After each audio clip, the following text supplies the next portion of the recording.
जीव के साथ में रहते हैं। जीव भगवान को भूल जाता है, भगवान सर्वकाल जीव के साथ प्रेम करते।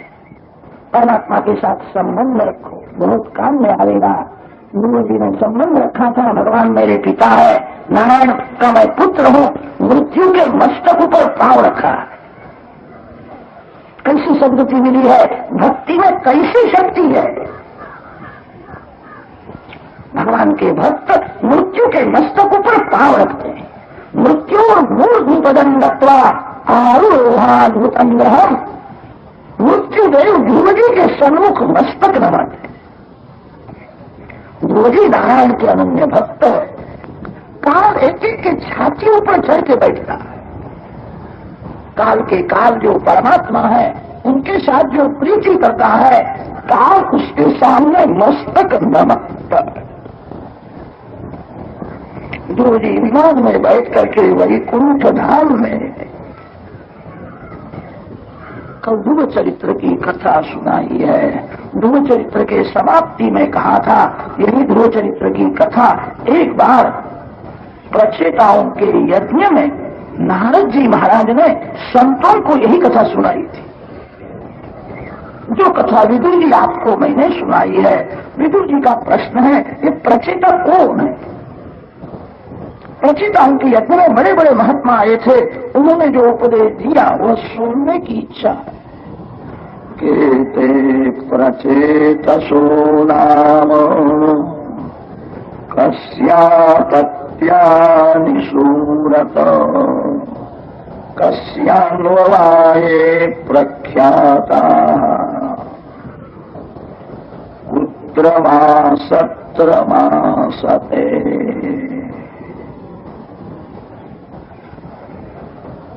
मैत्रेय ऋषि विदुर जी को यह कथा सुनाते हैं। ये प्रचेता ध्रुव जी के वंश में ही प्रकट हुए। ध्रुव जी के वंश की कथा सुनो, प्रचेताओं का चरित्र आ जाएगा। ध्रुव जी महाराज भगवान के धाम में जाने के बाद ध्रुव जी के पुत्र वत्सर गादी में बैठे। वत्सर महाराज का लग्न स्वर्णी थी रानी के साथ हुआ था। इनके वंश में पुष्पार्ण, तिग्म केतु, इस ऊर्ज, वसु, जय ऐसे अनेक राजा हुए हैं। इस वंश में अंग राजा हुआ है। अंग राजा का पुत्र वेल हुआ। अंग राजा बड़े सदाचारी भगवत भक्त थे। उनका पुत्र वेल अति पापी दुराचारी हो गया। पति पत्नी भूल करते हैं तो पापी प्रजा उत्पन्न होती है। अंग राजा की भूल नहीं थी, रानी की भूल थी। रानी की भूल से पुत्र दुराचारी हो गया, महापापी हो गया। अंग राजा दुखी थे, एक ही पुत्र था, मानता ही नहीं, धर्म को मानता नहीं, ईश्वर को मानता नहीं है, प्रजा को बहुत त्रास देता है। ऐसा कहता है मैं ईश्वर, मुझे कोई मानो। एक ही पुत्र था, प्रजा को बहुत दुख देता था। अंग राजा को बहुत वेदना होती है, मेरा पुत्र है, कैसा नालायक। बार बार पुत्र को समझाते थे, वो मानता ही नहीं था। अंग राजा बहुत दुखी हुए हैं। एक संत उनके यहाँ आए थे, सत्संग हुआ। सत्संग में विवेक जागृत होता है। सत्संग करने से अज्ञान दूर होता है। मानव दुखी है, उसका कारण अज्ञान। ज्ञान से शांति मिलती है। अंग राजा को संत ने ऐसा कहा, भगवान जिस स्थिति में रखे उस स्थिति में प्रभु के उपकार मानना चाहिए। भगवान की मेरे ऊपर बहुत कृपा है, मेरी भक्ति बहुत ही कम है, मेरे ऊपर भगवान ने कृपा बहुत की है, ऐसा जो समझता है, श्री कृष्ण कृपा का जो दर्शन करता है, मेरे ऊपर बहुत कृपा है, वही भगवान की भक्ति कर सकता है।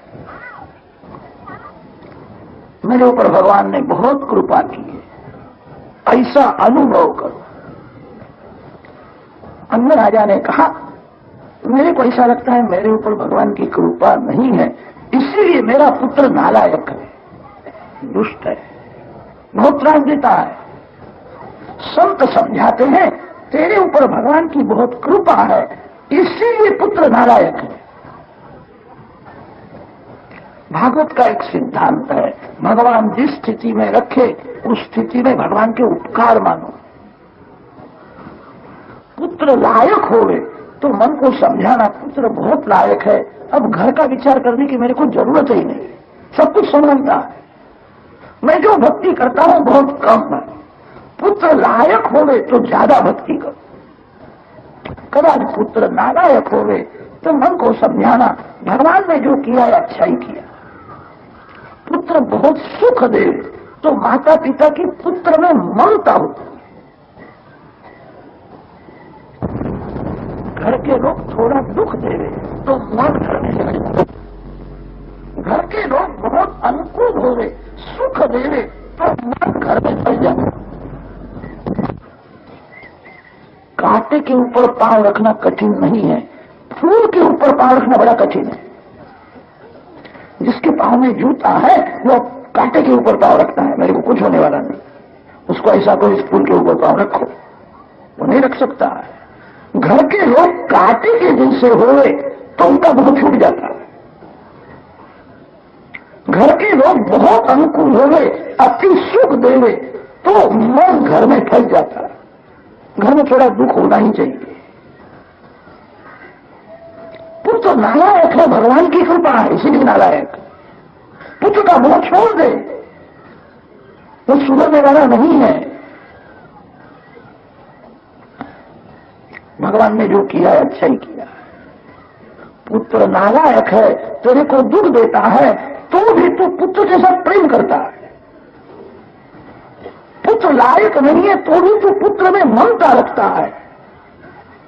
तेरी बड़ी भारी भूल है, वो सुधरने वाला नहीं है। पुत्र नालायक हो गए तो मन को समझाना भगवान ने जो किया है अच्छा ही किया।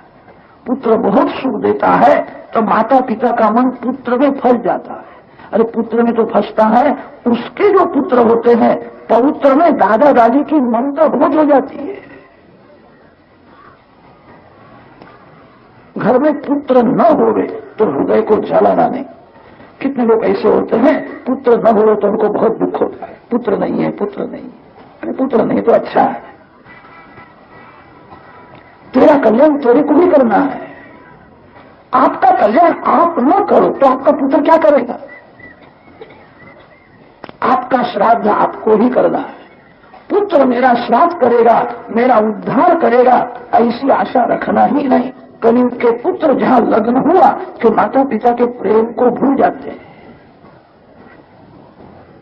माता पिता में ममता रहती नहीं, स्त्री में ऐसा मोह हो जाता है।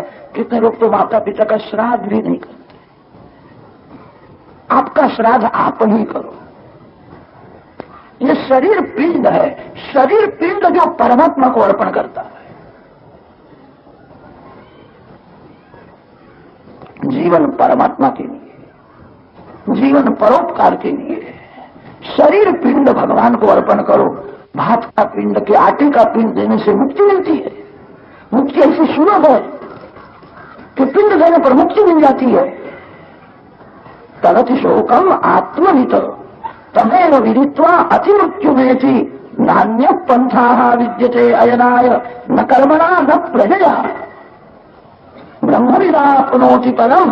ब्रह्म साक्षात्कार से मुक्ति मिलती है, पिंड दान से सदगति मिलती है, वासना से जीव की दुर्गति होती है। श्राद्धादिक सत्कर्म करने से उसको सदगति मिलती है। इसका अर्थ होता है अच्छी जगह मिलती है, मुक्ति नहीं मिलती है। आपका श्राद्ध आपके हाथ से ही करो। पीछे से कोई श्राद्ध करे तो ठीक, ना करे तो जरा जरूर नहीं है। आपका कल्याण आपको भी करना पड़ेगा। पुत्र न होवे तो कितने लोग हृदय जलाते हैं, पुत्र नहीं है, पुत्र नहीं है। पुत्र न हो तो अच्छा है। जिसके यहाँ पुत्र है, पुत्र के माता पिता का जीवन पुत्र के पीछे ही परिपूर्ण हो जाता है। संपत्ति का नाश होता है, समय का नाश होता है। पुत्र को बड़ा करते हैं। माता पिता को चिंता होती है पुत्र परीक्षा में पास हो गए, माता पिता को चिंता होती। परीक्षा में पास होने के बाद उसको अच्छी नौकरी मिले, माता पिता को चिंता होती। नौकरी मिल गई, अब उसका लग्न हो गए, माता पिता को चिंता होती। लग्न तो होगा, 2-4 वर्ष होने में बच्चा नहीं होता है, बच्चा हो गए उसके। जिसके यहाँ पुत्र है, माता पिता का जीवन पुत्र के पीछे ही परिपूर्ण हो जाता है। पुत्र नहीं तो अच्छा है। भगवान जिस स्थिति में रखे उस स्थिति में संतोष मानो और भक्ति करो। भगवान ने जो किया है अच्छा ही किया। भगवान की इच्छा से ही सब होता है, अपनी इच्छा से कुछ नहीं होता। भगवान की इच्छा में अपनी इच्छा को मिला दो। भगवान की इच्छा और आपकी इच्छा भिन्न हो गए, भक्ति में बहुत विघ्न आएगा, भगवान का आनंद नहीं मिलेगा। भक्ति का अर्थ यह है भगवान के अधीन लेना ही भक्ति है। भगवान की इच्छा ही मेरी इच्छा है। मेरे भगवान को जो अच्छा लगता है वो मेरे को अच्छा लगता है। आपकी इच्छा और भगवान की इच्छा भिन्न हो गए तो भक्ति में विघ्न आवे। भक्ति बढ़े ऐसी इच्छा हो तो भगवान की इच्छा में अपनी इच्छा मिला दो। मैं भगवान के अधीन हूं, मेरे भगवान जो करते योग्य है, मेरे भगवान को जो अच्छा लगता है वही मेरे को अच्छा लगता है। पुत्र नहीं है अच्छा है, पुत्र होवे लायक होवे तो भगवान की कृपा मानो, नालायक होवे तो भगवान की कृपा मानो, पुत्र न होवे तो भी भगवान की कृपा मानो। भगवान जिस स्थिति में रखे उस स्थिति में जिसको संतोष है, भक्ति का शत्रु लोभ है। जिसके मन में लोभ है वो भक्ति नहीं कर सकता। कर्म मार्ग में शत्रु काम है, ज्ञान मार्ग में शत्रु क्रोध है। कामेन कर्म नाशस्यात् क्रोधेन ज्ञान नाशनम। ज्ञानी पुरुषों को क्रोध टाल देता है। ज्ञानी पुरुष जहां जाते हैं उनको मान मिलता है। बहुत मान मिलने से स्वभाव मान प्रिय हो जाता है। कहीं कम मान मिले तो हृदय को जलाता है। इन लोगों को मेरी कीमत नहीं, अपमान नहीं किया, मान कम दिया है। ज्ञान मार्ग में क्रोध शत्रु है, कर्म मार्ग में काम शत्रु है और भक्ति मार्ग का शत्रु लोभ है। मेरी इच्छा अनुसार होना चाहिए ऐसा दुराग्रह मत रखो। भगवान की इच्छा अनुसार जो होगा उसी में मेरा कल्याण है। भगवान मंगलमय है, भगवान की इच्छा भी मंगलमय है। आपके जीवन में आपको दुख होवे, उद्वेग होवे, ऐसा कोई प्रसंग आएगा, उस समय हृदय को जलाना नहीं। भगवान ने जो किया अच्छा ही किया। भगवान तो नास्तिक का भी बुरा नहीं करते। जो ऐसा बोलता है मैं ईश्वर को नहीं मानता, भगवान उसका भी कल्याण करते हैं। जो ईश्वर को नहीं मानता, जो भगवान की पूजा नहीं करता, उसका भी भगवान पूरा नहीं करते हैं। आप सब वैष्णव हो, आप सब प्रभु के प्यारे हो, परमात्मा के अंश हो। भगवान की इच्छा में अपनी इच्छा को मिला दो, सतत भक्ति करो। संत समझाते हैं तेरा पुत्र नालायक है, उसका मोह छोड़ दे, वो सुधरने वाला नहीं है। तू उसके पीछे पड़ेगा तो तेरा मरण बिगड़ेगा। पुत्र तू मूर्ख है, तू सयाना है। तू सयाना होकर के उसके पीछे क्यों पड़ता है? अंगराजा ने कहा मैं क्या करूं? अरे हाँ, घर को हाथ जोड़ दे, घर छोड़ करके गंगा किनारे जा। पुत्र बिगड़ा है, तू घर में रहेगा, पुत्र में ममता रखेगा तो तेरा मरण बिगड़ जाएगा। सत्संग में विवेक जागृत हुआ है। अंगराजा ने विचार किया बात सत्य है, पुत्र तो नालायक है, उसका सब बिगड़ा है, मैं लायक होकर के उसके पीछे पड़ता हूं, मैं मूर्ख हूं। रात्रि के समय में घर में सब लोग सोए हुए थे। अंगराजा ने घर को हाथ जोड़े, मेरा घर भगवान के चरण में, भगवान सभी को सद्बुद्धि देवे, भगवान सभी का कल्याण करे, अब मैं जाता हूं। घर को वंदन किया है। मध्य रात्रि के समय में अंगराजा ने घर का त्याग किया, गंगा किनारे गए हैं। आज नारायण परमात्मा का ध्यान करते, मेरा मरण मेरे को सुधारना है। मैं पुत्र में ममता रखूंगा तो मेरा मरण बिगड़ेगा। सब कुछ छोड़ दिया है। अंग राजा कृतार्थ हुए हैं। अंग राजा बनने जाने के बाद वेद राजा हुआ है। वेद राजा के राज्य में प्रजा बहुत दुखी हुई। वेद धर्म को मानता नहीं, ईश्वर को मानता नहीं। ब्राह्मणों वेद को समझाने के लिए गए। वेद राजा को क्रोध आया, ब्राह्मणों को मारने के लिए दौड़ता है। ब्राह्मणों के पास मंत्र शक्ति थी। 1000 यंत्रों से जो काम नहीं होता वह काम एक मंत्र से होता है। यंत्र से मंत्र श्रेष्ठ है। महाभारत में वर्णन आता है, द्रोणाचार्य ने ब्रह्मास्त्र का प्रयोग किया, सभी घबरा गए। ब्रह्मास्त्र क्या है? ब्रह्मास्त्र गायत्री मंत्र से ही बनता है। यंत्र से मंत्र श्रेष्ठ है।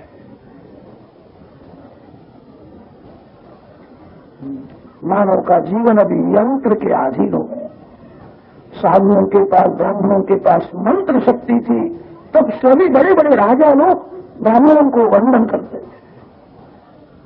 मंत्र शक्ति का विनाश हुआ है। किसी की नाच का पानी पीने लगे, जरा भी विचार नहीं करते। पवित्रता के बिना मंत्र सिद्ध नहीं होता। जीव बिगड़ गई, वो बाजार का खाने लगे, तभी से जीव बहुत बिगड़ गई। जिसकी जीव बिगड़ी हुई है उसका जीवन बिगड़ा है, बाजार का खाना नहीं। एक 6 महीना बाजार का खाना छोड़ दो। एक 6 महीना ऐसा नियम रोज साधारण मानव के हाथ का पानी भी पीना नहीं। पवित्र अन्न और जल पेट में जावे तो 6 महीने के बाद बुद्धि सुधरने लगती है। आप करके देखो, पवित्रता रही नहीं, जीव बिगड़ गई, जीवन बिगड़ गया। मंत्र पवित्रता मांगता है, यंत्र युग में अब पवित्रता रही नहीं। वे राजा ब्राह्मणों को मारने के लिए जाता है। एक ब्राह्मण ने मारण मंत्र का प्रयोग किया। केवल मंत्र बोलते हैं, उसी समय वेन का मरण हो जाता है। वेन मर गया। मंत्र में कैसी शक्ति है। यंत्र से मंत्र श्रेष्ठ है। यंत्र सुख देता है, कभी दुख भी देता है। यंत्र रक्षण करता है, भक्षण भी करता है। मंत्र कभी दुख नहीं देता। मंत्र मन को शुद्ध करता है और मंत्र भगवान के चरण में जीव को ले जाता है। किसी मंत्र के साथ प्रीति करो। वेन का मरण हुआ, प्रजा दुखी हुई है। राजा बिना प्रजा दुखी होती है। चोरी बहुत होने लगी, अन्याय होने लगा। वेन धर्म को नहीं मानता था, नीति को मानता था। बहुत से लोग नीति को ही मानते हैं, धर्म को नहीं मानते। कितने लोग धर्म को तो मानते हैं, नीति को नहीं मानते। धर्म और नीति दोनों की जरूरत है। दो चाक से रथ चलता है। अर्थोपार्जन में नीति की जरूरत है। कितने लोग अन्याय से पैसा कमाते हैं और धर्म करते हैं। ठीक है, बहुत अच्छा नहीं है। अर्थोपार्जन में नीति की जरूरत है और मन को शुद्ध रखने के लिए धर्म की जरूरत है। वे नीति को मानता था, धर्म को नहीं मानता था। वे राजा का मरण होने पर प्रजा दुखी हुई है। शास्त्रों में लिखा है, नीति को धर्म का साथ न होवे तो नीति विधवा है, और धर्म में नीति का साथ न होवे तो धर्म विधुर है। मन को शुद्ध रखने के लिए धर्म है। अर्थोपार्जन में नीति की जरूरत है। प्रजा दुखी हुई। ब्राह्मणों ने विचार किया, राजा की बहुत जरूरत है, राजा के बिना प्रजा दुखी होती है। वेन के शरीर में से पाप को बाहर निकाला। ब्राह्मणों के पास कैसी शक्ति थी, शरीर में से पाप को निकाल दिया। इस शरीर में 3 भाग है। पांव से लेकर के नाभि तक का जो अंग है उसको अधमांग कहते हैं। नाभि से गले तक का जो अंग है वो मध्यमांग है, गले से ऊपर का जो अंग है वो उत्तमांग है, मस्तक उत्तमांग है। गले से लेकर के नाभि तक का अंग मध्यमांग है, नाभि से नीचे का जो भाग है सभी अधमांग है। अधमांग में पाप होता है, शास्त्रों में तो ऐसा लिखा है, नाभि से नीचे किसी भी अंग को हाथ लग जावे तो हाथ धोना चाहिए। नाभि से नीचे का जो भाग है वो बहुत अशुद्ध है, अधमांग में ही पाप होता है। ब्राह्मणों के पास ऐसी मंत्र शक्ति थी, मंत्र के द्वारा अधमांग में से पाप को निकाल दिया। ब्राह्मण भगवान की स्तुति करने लगे, इस वंश का रक्षण हुए। जो ब्राह्मण 3 बार बराबर संध्या करता है, जिसने गायत्री का 24 लाख बराबर जप किया है, जो तपस्वी है, वो ब्राह्मण जो बोलता है भगवान सत्य करते हैं। ब्राह्मण ही भगवान का मुख है। ब्राह्मणों से मुखम आसीत। ब्राह्मणों को ऐसी इच्छा है कि वंश का विनाश न होवे, यह वंश बढ़ना चाहिए। भगवान नारायण की प्रार्थना करते हैं, आप ही पुत्र रूप से प्रकट हो जाओ। भगवान का अंशावतार हुआ है। पृथु महाराज अर्ची रानी के साथ प्रकट हुए हैं, ये भगवान का अवतार है। पृथु को गादी में बैठाया है। पृथु महाराज दिन भर परमात्मा की पूजा करते हैं। पाप छूट जावे ऐसी इच्छा हो तो सर्वकाल पूजा करो। जो पूजा की समाप्ति करता है वो पाप करता है। जो सर्वकाल पूजा करता है उसका पाप छूट जाता है। पूजा सर्वकाल करनी चाहिए। कदाच आपको शंका होगी, सर्वकाल पूजा करना में हमको हमारा धंधा छोड़ना पड़ेगा। कुछ छोड़ने की जरूरत नहीं है। भगवान की पूजा केवल मंदिर में ही होती है ऐसा नहीं है, मार्ग में भी भगवान की पूजा होती है, घर का काम करते समय भी भगवान की पूजा होती है। किसी भी जीव को ईश्वर का स्वरूप समझ करके बोलो। किसी भी जीव को ईश्वर से अलग न करो। जीव को ईश्वर का स्वरूप समझ करके जो व्यवहार करता है उसका व्यवहार भगवान की पूजा हो जाती है। जिसको प्यास लगी है उसको प्रेम से थोड़ा ठंडा जल दो, ऐसी भावना करो भगवान इस रूप से जल पीने के लिए आए। मैं भगवान को जल अर्पण करता हूं, भगवान की भक्ति है। जीव को ईश्वर का स्वरूप समझो। व्यास महर्षि ने ब्रह्म सूत्रों में जीवात्मा का स्वरूप वर्णन किया है। अनेक ऋषियों के मध्य ये है आस्वरथ्य ऋषि, औरोमी ऋषि, बादरी ऋषि। अंतःकरण प्रतिबिंबित चैतन्यं जीव, अंतःकरणोपहितं चैतन्यं जीव, अंतःकरणावच्छिन्नं चैतन्यं जीव। जीवात्मा के स्वरूप में ऋषियों में थोड़ा थोड़ा मतभेद मिलता है। सभी ऋषि जीव को ईश्वर से अलग नहीं मानते। जीव ईश्वर का अंश है। जीव और ईश्वर में जो भेद दिखता है वो वास्तविक नहीं है, औपाधिक भेद। भेद 2 प्रकार का होता है, वास्तविक भेद और औपाधिक भेद। गाय और घोड़े का जो भेद है वो वास्तविक भेद है। गाय कभी घोड़ा नहीं हो सकता। जीव ईश्वर का भेद वैसा नहीं है। जीव ईश्वर में जो भेद दिखता है वो औपाधिक भेद है। चावल ही धान है और धान ही चावल है, दोनों एक है। एक होने पर भी भिन्न है। चावल का भात होता है, धान का भात नहीं होता। चावल के ऊपर छिलका है तब उसको लोग कहते हैं धान। धान को थोड़ा मार पड़ता है, छिलका निकल जावे, अंदर चावल का दाना। जिस चेतन के ऊपर माया का आवरण है, माया के आवरण के साथ जो चेतन है वही जीव है। माया रहित शुद्ध चेतन ईश्वर है। जीव ईश्वर में भेद दिखता है वो माया से दिखता है। चावल के ऊपर छिलका हो तो उसको धान कहते हैं, छिलका निकल जावे तो अंदर चावल का दाना है। जीव ईश्वर में वास्तविक भेद नहीं। येन केन प्रकारेण यस्य कस्यापि देहिनः संतोषम जनयेत् राम तदेवेश्वर पूजन। भगवान की पूजा केवल मंदिर में ही होती है। जो भगवान मंदिर में विराजमान है वही भगवान प्रत्येक मानव शरीर में विराजमान। मानव में भगवान की भावना करे तो जगत का बहुत सा दुख कम हो जाएगा। कितने लोग ऐसे हैं उनको मूर्ति में भगवान दिखते हैं, मानव में भगवान नहीं दिखते। मंदिर में भक्ति करने वाला मानव के साथ कपट करता है, पाप करता है।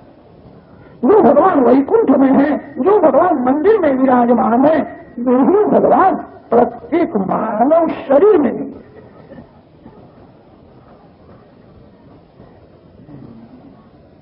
किसी भी जीव को ईश्वर से अलग न करो। जीव को ईश्वर का स्वरूप समझ करके जो व्यवहार करता है वो भगवान की पूजा होता है। भगवान भोजन करने वाले हैं ऐसा समझ करके रसोई करना भक्ति है। घर के लोग भोजन करने वाले हैं ऐसा समझ करके रसोई करे यह व्यवहार है। अपने लिए रसोई बना करके खावे वो पाप है। मोहनन्नम निंदते अप्रचेता सत्यम ब्रवीमि वधैत्स तस्या नार्यमणम पुष्यति नो सखायम पुष्यति केवल आभो भवति केवल आदि केवल अधा भवति। कितनी माताएं ऐसा समझती है मंदिर में जाकर के काम करना भक्ति है, घर का काम करना व्यवहार है। ऐसा नहीं है। घर भगवान का है, घर के मालिक भगवान है, मैं भगवान के घर में रहता हूं। घर के सभी जीव भगवान के अंश है। घर के एक जीव में जो ईश्वर की भावना रखता है, घर का काम करना भी भक्ति हो जाए। कितनी माताएं उनको रसोई करने में आलस आता है तो बाजार में से मंगा करके बच्चों को खिला देती है, बच्चों की बुद्धि बिगड़ जाती है। रसोई प्रेम से करो, भगवान के लिए करो। भगवान के घर में मैं रहता हूं, घर के मालिक भगवान है, घर के सभी जीव ईश्वर के अंश है, मैं भगवान के लिए करता हूं। थोड़ी भावना बदल दो, व्यवहार को भक्तिमय बनाओ। प्रत्येक मानव में भगवान की भावना दृढ़ करो। पृथु महाराज सर्वकाल पूजा करते हैं, इसका अर्थ ये होता है सभी जीवों को ईश्वर का स्वरूप समझते। मेरे राज्य में कोई भूखा न रहे, मेरे राज्य में किसी के यहां झगड़ा न हो, कोई दुखी न हो। जीव को ईश्वर का स्वरूप समझ करके जो व्यवहार किया जाता है वो व्यवहार भक्ति हो जाता है। दिन भर पूजा करो, किसी भी जीव को ईश्वर से अलग न करो। जीव को ईश्वर का स्वरूप समझ करके बोलो। जिसके साथ रहते हो, काम करते हो, उसको ईश्वर का स्वरूप मानो। दुकान में कोई ग्राहक आए, ग्राहक में जिसको भगवान का दर्शन होता है उसका व्यापार भी पूजा है।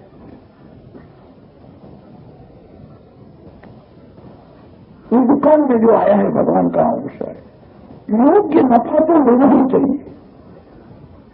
ग्राहक की सरलता का दुरुपयोग करके नफा जब ज्यादा देता है तो व्यापार में पाप आता है।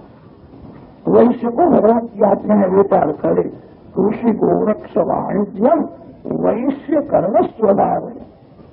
ग्राहक में जो भगवान का दर्शन करता है,